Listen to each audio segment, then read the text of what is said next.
Recipe আলু tomato ভর্তা করার জন্য আমরা প্রথমে কড়াইয়ের মধ্যে দিয়ে দিলাম সরষের তেল।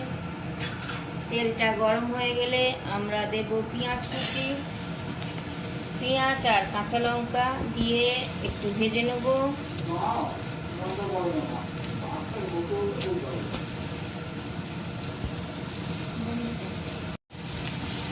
পেঁয়াজটা একটু ভাজা ভাজা হবে, হলে তারপরে আমরা দেব রসুন বাটা আর আদা বাটা।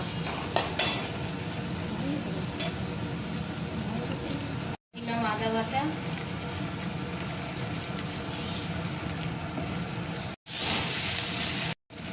হলুদ গুঁড়ো দেওয়ার পরে লঙ্কা গুঁড়োটা আপনারা বুঝে দেবেন যে যেমন ঝাল খান, কারণ আগে কাঁচা লঙ্কা দেওয়া আছে। দিয়ে দেবো টমেটো কুচি,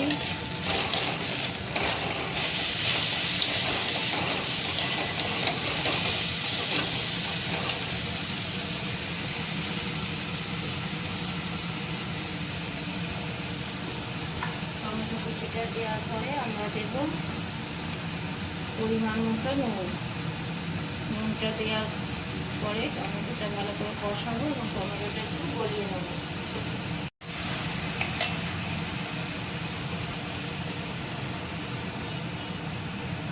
টমেটোটা কষিয়ে একটু চিনি দিয়ে দেবো খুব অল্প পরিমাণে, দিয়ে টমেটোটা ভালো করে কষানো একটু ঘেঁটে ঘেঁটে দেবেন এবং গ্যাসটা সিম করে রাখবেন এই সময়তে। দিয়ে ভালো করে কষিয়ে তেলটা একটু ছেড়ে এলে তারপরে আমরা তেলটা ছেড়ে যেই আসবে দেখতে দেবেন, তারপরে দিয়ে দেবেন আগে থেকে সেদ্ধ করা আলু। যাতে কিছুই দেয়া নেই, আলুটা শুধু সেদ্ধ করে জাস্ট ম্যাশ করা আছে।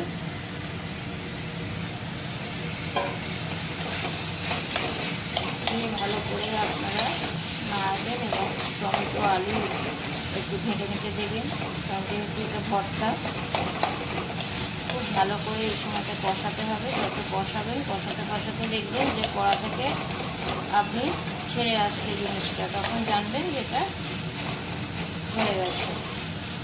ভালো করে কষানো হয়ে গেছে এবং জিনিসটা কেমন কড়া থেকে আপনি ছেড়ে যাচ্ছে। এই অবস্থাতে একটু ধনে পাতা কুচি আপনারা দিয়ে দেবেন।